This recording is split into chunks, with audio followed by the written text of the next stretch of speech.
aqui, agora sim. Vou falar rapidinho aqui, agora que está fazendo a gravação. Apologética, então, defesa da fé. A palavra de Deus diz em 1 Pedro 3,14, como eu estava falando para vocês. Mas ainda que venhas a sofrer por causa da injustiça, bem-aventurados sois. Não vos amedronteis, portanto, com as suas ameaças, nem fiquem alarmados. Antes, santificai... Opa! Apertei lá embaixo. Antes, santificai a Cristo como o Senhor em vosso coração, estando sempre preparados para responder a todos aqueles que vos pedir razão da esperança que há em vós, fazendo-o, todavia, com mansidão e temor, com boa consciência, de modo que, naquilo em que falam contra vós, outros fiquem envergonhados, os que difamam o vosso bom procedimento em Cristo. Então, apologética, de uma forma simples, é você mostrar para os de fora por que você decidiu servir a Jesus Cristo. Isso é apologética. Apologética tem a ver com você não ficar discutindo com quem já é cristão, mas com quem tem dúvidas, com quem está lá fora e não entende. Você consegue compreender isso? Vamos lá, então. Olha só, esse texto desse versículo aí de 1 Pedro 3,14, ele é separado em 3 pontos, que nós precisamos construir em nossas vidas cristãs, tá? O primeiro ponto é qual? Coragem. Você percebe que ele fala assim, não vos amedronteis, portanto, com as suas ameaças, nem fiqueis alarmados. Uma pessoa que é cristã, meu querido, a palavra do Senhor diz que nós não podemos ter um espírito, sabe, de fraqueza, nós não podemos ter um espírito de vergonha, mas nós devemos ter ousadia no Espírito Santo. Deus, todo mundo é um pouquinho mais aberto, ou mais fechado, mas quando nós recebemos o caráter de Cristo em nossas vidas, nós precisamos estar dispostos a ser tratados à sua imagem e semelhança. Tá? Imagem e semelhança é demut e tselem. Imagem e semelhança são 2 pontos. A imagem e semelhança é algo interior também, sabe? Então, nós não somos parecidos com Jesus Cristo apenas na fisionomia, mas por aquilo que carregamos na alma, ok? Então, o primeiro passo é você começar a ter coragem, porque existe muito cristão 007. Quem já ouviu falar do 007 aí? Que ele se disfarça, depende dele estar, ele se faz... É o crente camaleão. Se ele está no meio dos cowboys, ele vira cowboy. Se ele está no meio das fanqueiras, vira uma fanqueira. Se está no meio do sei lá o quê, ele não consegue ser aquilo que ele nasceu para ser em todos os ambientes, porque ele ainda é uma pessoa totalmente influenciada. E nós precisamos ter coragem para representar a nossa fé onde a gente passa. E não de uma forma... como é que eu posso expressar para vocês? De uma forma religiosa e de uma forma legalista. Ah, eu sou melhor, eu sou mais santo. Não, você pode ser, sim, um cristão bacana, aonde você passa, né? Sendo uma pessoa descolada, mas cristã, que as pessoas saibam quem você é. Essa é a forma de você manter a fé que você carrega. Tá? Você pode, sim, jogar a tua bola, ir no shopping, você pode... enfim, fazer várias coisas aleatórias, mas que não firam aquilo que você carrega. O próximo passo para você ser um apologeta, aqui diz assim, ó, depois da questão da coragem, antes santificai a Cristo como Senhor em vosso coração. Então, para nós ser apologetas de fato, nós precisamos ser pessoas espirituais.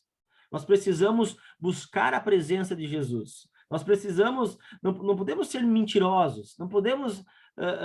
como é que nós vamos manifestar algo que a gente não carrega? Não tem como ser cristão se você consome qualquer coisa menos coisa de cristão durante essa semana. Você entende? Então, consagração não tem a ver como você pegar a chave do teu carro e pedir para o pastor consagrar. Não é isso. nós precisamos ressignificar o sentido de consagração. Vamos lá para consagrar o celular do abençoado para ele não fazer coisa feia. Vamos consagrar. Não, consagração tem a ver com separação. Consagração tem a ver com, de fato, você escolher viver um novo caminho para a tua vida, né? E por último, e muito importante, estando sempre preparados para responder. Ou seja, todo mundo aqui tem intelecto, ninguém é burro. Só é burro quem quer. Você concorda comigo?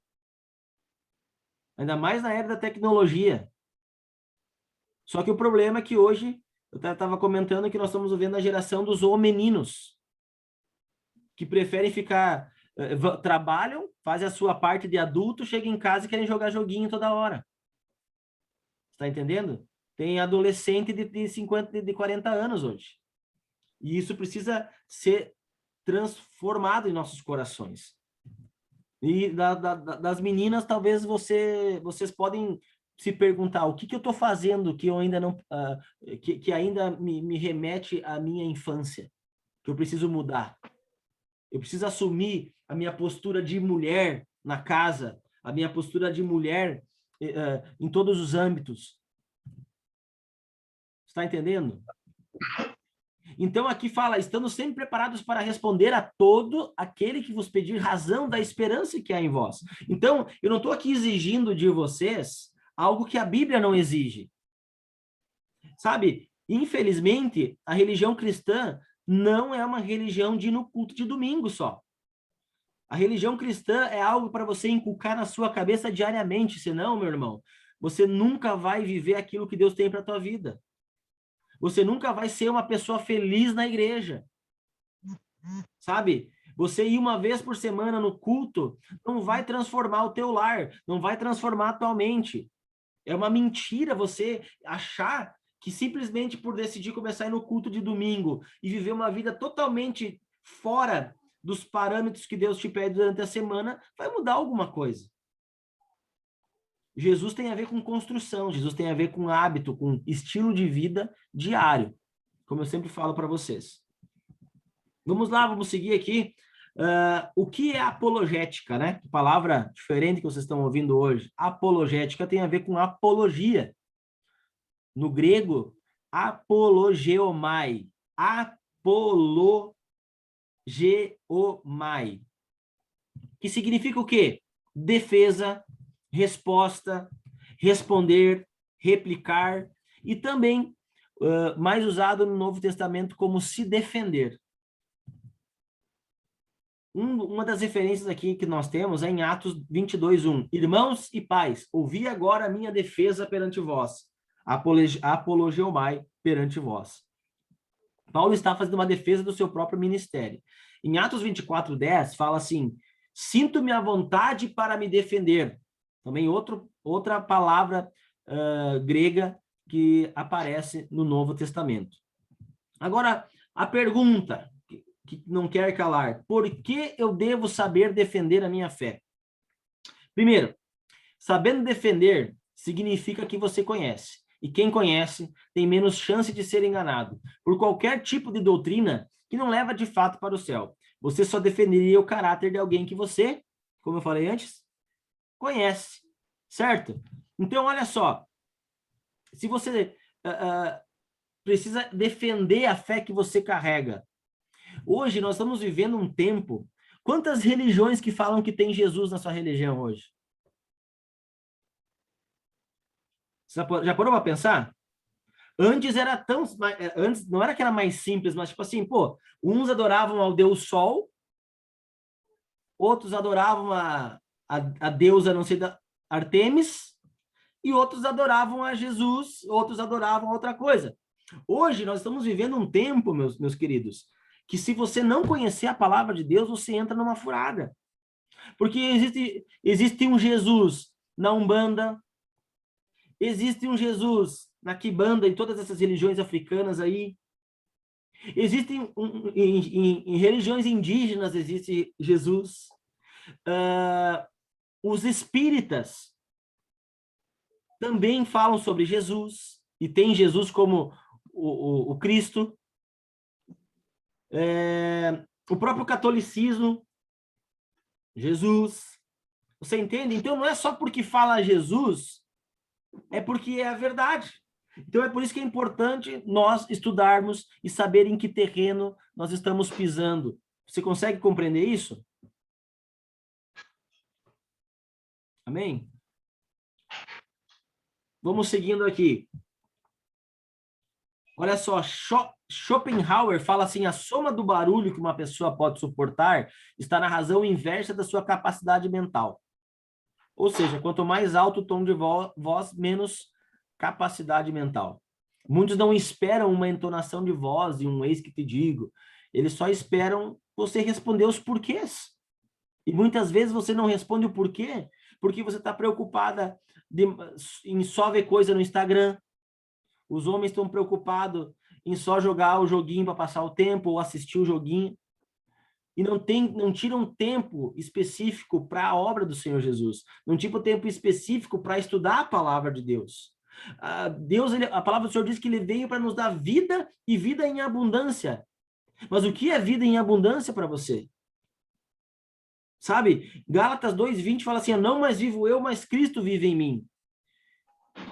João Batista falou assim, que ele cresça e eu diminua. Então, essa coisa maluca de você se negar, sabe, de você se diminuir para que ele cresça, é necessário na nossa vida. Se você quer experimentar algo maravilhoso com Jesus Cristo, você precisa começar a negar as suas vontades e começar a fazer aquilo que tem que ser feito.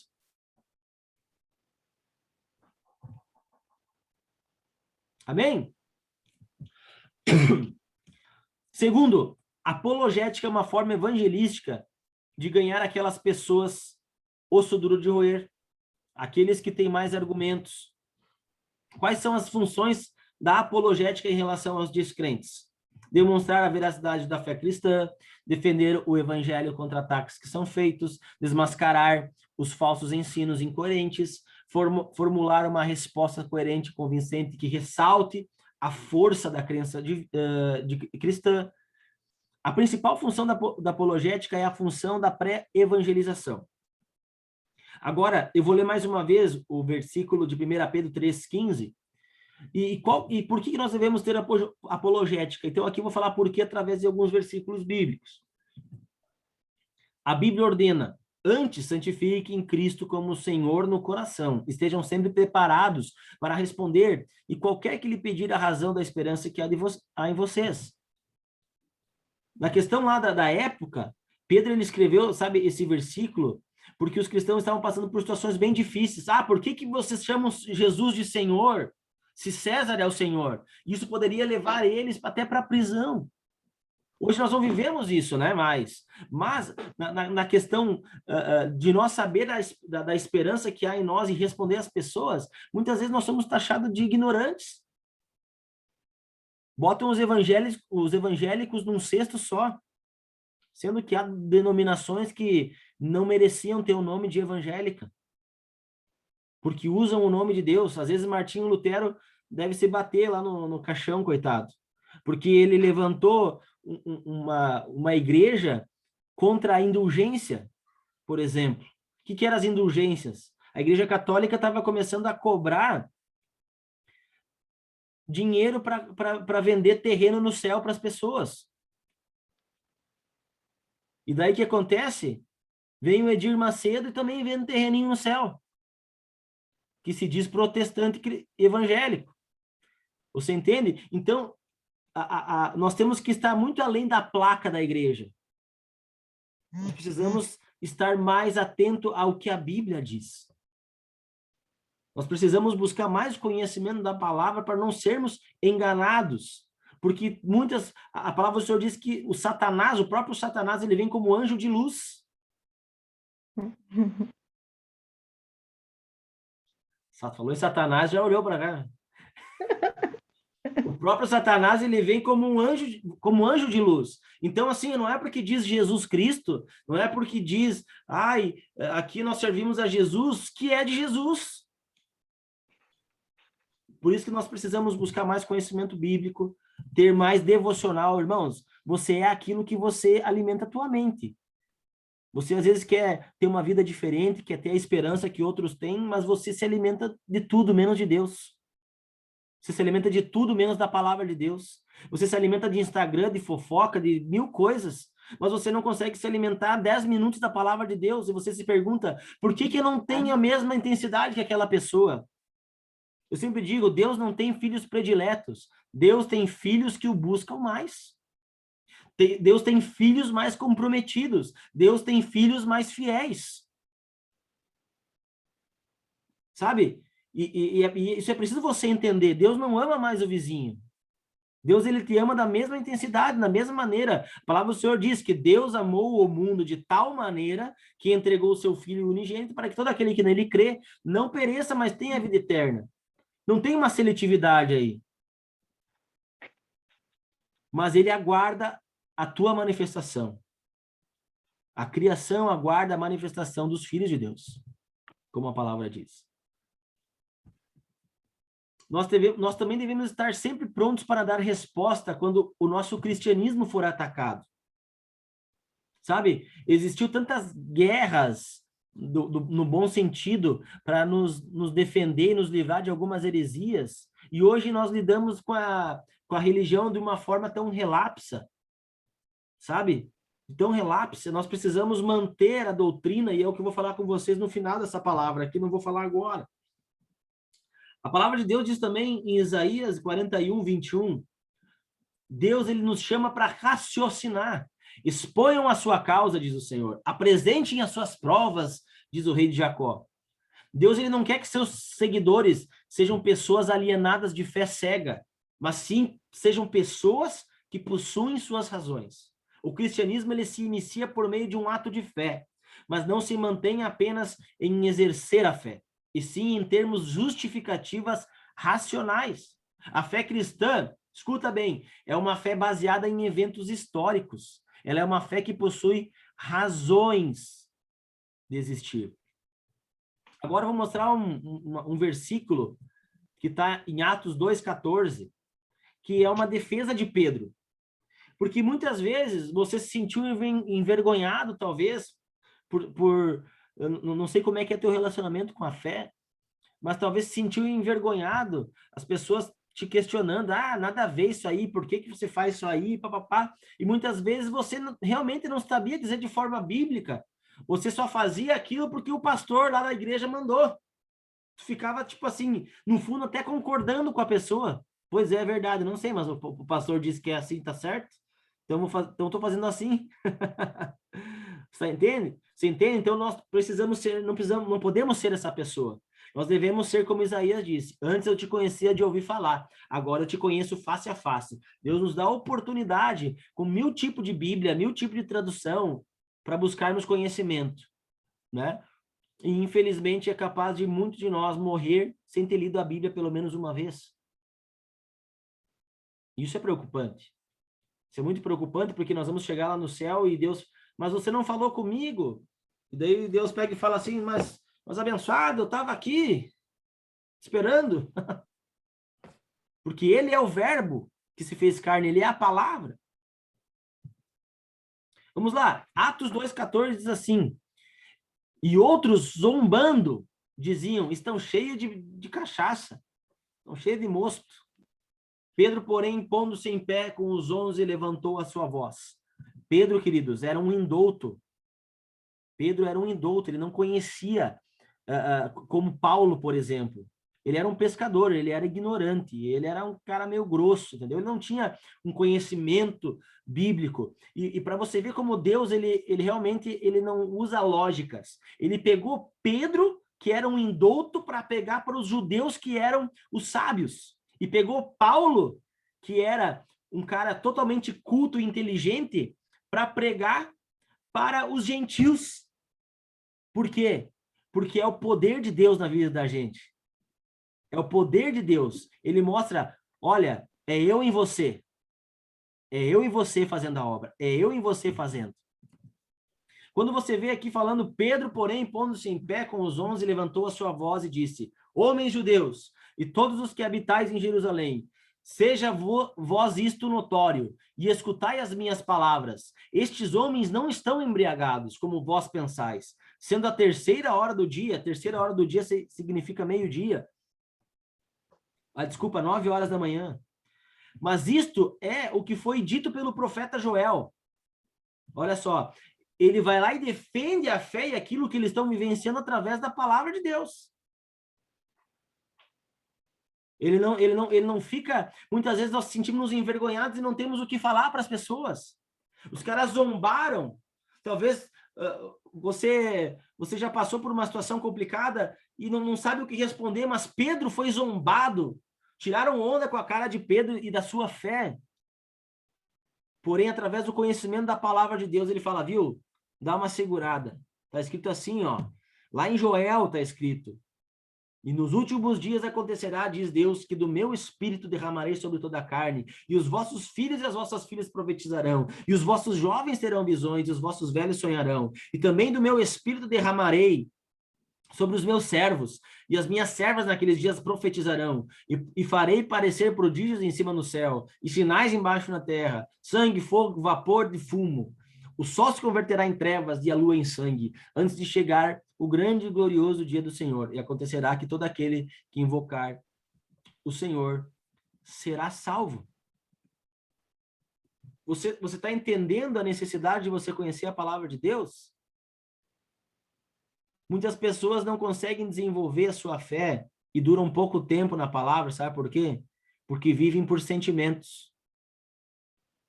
E nós não devemos viver por sentimentos. E quando você vive por sentimento, isso reflete em toda a sua vida.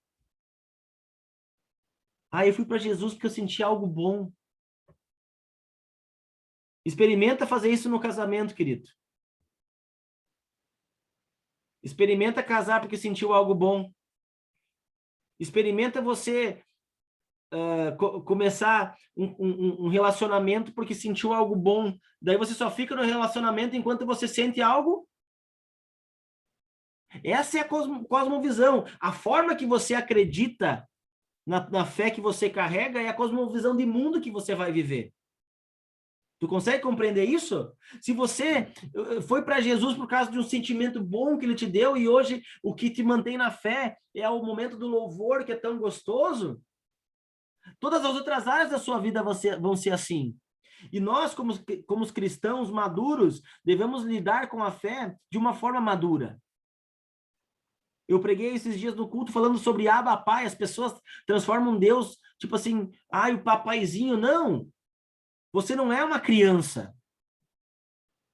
Você é um filho maduro. Abba Pai não significa papaizinho, é pai em aramaico. É o pai de um filho maduro tendo um relacionamento maduro. O nosso coração tem que ser como de uma criança. Não é atitudes de moleque. É diferente, nós não podemos confundir as coisas. Amém? Amém, Jennifer? Queridos, vamos lá. Eu quero passar por uma próxima parte aqui, que é que nós vamos defender a nossa fé em relação, por exemplo, aos espíritas. O que acontece? Quando você... Eu acho assim que seria tão importante as pessoas fazerem um discipulado quando têm a oportunidade de conhecer Jesus e a palavra de Deus, porque evitaria... Quantas pessoas aqui conhecem pessoas bem bacanas que foram para o espiritismo? Pessoas que têm um coração bom, pessoas que são queridas, pessoas que são massa e tal, que talvez até passaram pela igreja evangélica, mas se encontraram no espiritismo, porque aquilo fez bem para elas, se sentiram bem, né? Então, assim, hoje Deus é testemunha que eu estou mostrando para vocês as heresias do espiritismo. E não é porque eles fazem boas ações que eles vão levar nós para o céu, tá? Então eu vou mostrar alguns pontos para vocês. Se livrando de falsos ensinos como uma apologética. Talvez muitos queridos irmãos poderiam se livrar de algumas doutrinas se tivessem sido ensinados. Você sabia que os espíritas negam a existência do diabo e dos demônios? E eu não preciso nem abrir a Bíblia para vocês verem as referências de demônios, né? Vocês já ouviram alguns versículos que falam sobre demônios? Já?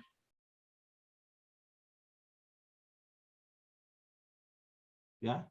Amém. Então, assim, não vou nem abrir em questão de diabo e demônio. O diabo, vosso adversário, está ao vosso derredor, bramando como um leão. Isso é um versículo onde o diabo está ali, tá? O próprio endemoniado de Gádara.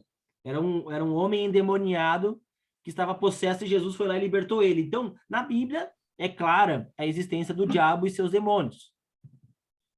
Os espíritos, olha só, cara, eu quero que vocês prestem atenção nisso, cara, porque isso é extremamente libertador e importante na confissão cristã. Hoje, nós vemos até não sei quando se eu falei para vocês ou não, mas nós vemos as pessoas tendo uma visão de inferno muito mais real e palpável do que o próprio céu.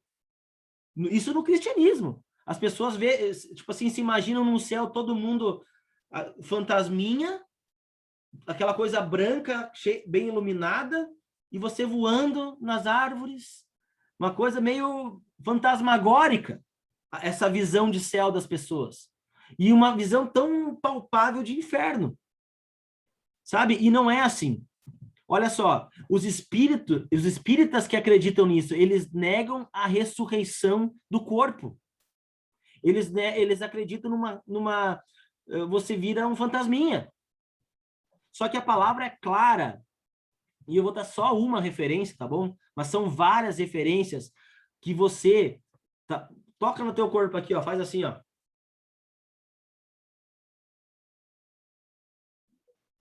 É com esse corpo que você vai para o céu. Nós, como cristãos, seremos ressuscitados no nosso próprio corpo, com esse corpo glorificado. Está entendendo? Isso é uma confissão de fé cristã. E depois eu vou falar com você sobre o credo apostólico, que talvez... Quem já foi da Igreja Católica aqui? Quem já ouviu falar do credo apostólico, do creio? Creio em Deus Pai Todo-Poderoso, Criador dos céus e da terra. Irmãos, uma coisa que eu vou contar para vocês, talvez vocês não sabiam. O credo apostólico não caiu fora depois que Martinho Lutero criou as 95 teses e a reforma protestante da qual nós fazemos parte. Porque talvez você como ex-católico, você via a oração do credo como uma reza decorada, certo? Mas, na verdade, o credo apostólico é uma confissão de fé para você não virar um herege, um apóstata, uma pessoa que não segue a Bíblia. E depois eu vou falar com você sobre isso. Então, os espíritas negam a ressurreição do corpo. Isaías 26, 19 fala assim: os teus mortos e também o meu cadáver viverão e ressuscitarão. Despertai e exultai, os que habitais no pó, porque o teu orvalho será como o orvalho das ervas, e a terra lançará de si os mortos. Outra coisa, os espíritas, eles negam a inspiração divina da Bíblia. E olha o que a palavra do Senhor diz em 2 Timóteo 3,16. Eles consideram a Bíblia assim, ó, é mais um livro. Sabe? Eles não colocam a Bíblia como a Bíblia sagrada, é inerrante, sei lá. Não. Em 2 Timóteo diz assim, ó, 3,16, que veja bem, toda a Bíblia é inspirada e é inerrante palavra de Deus. 1 Tessalonicenses 2,13, a ciência na qual se baseia o espiritismo, tá aqui. A ciência na qual se baseia o espiritismo está mudando de opinião frequentemente, de modo que não pode ser levada a sério, pois não tem uma última palavra. Sempre tem um novo visionário do espiritismo trazendo uma nova ideia. Irmãos, eu vou finalizar aqui e lançar o link de volta aqui. Tá? Falta um minuto.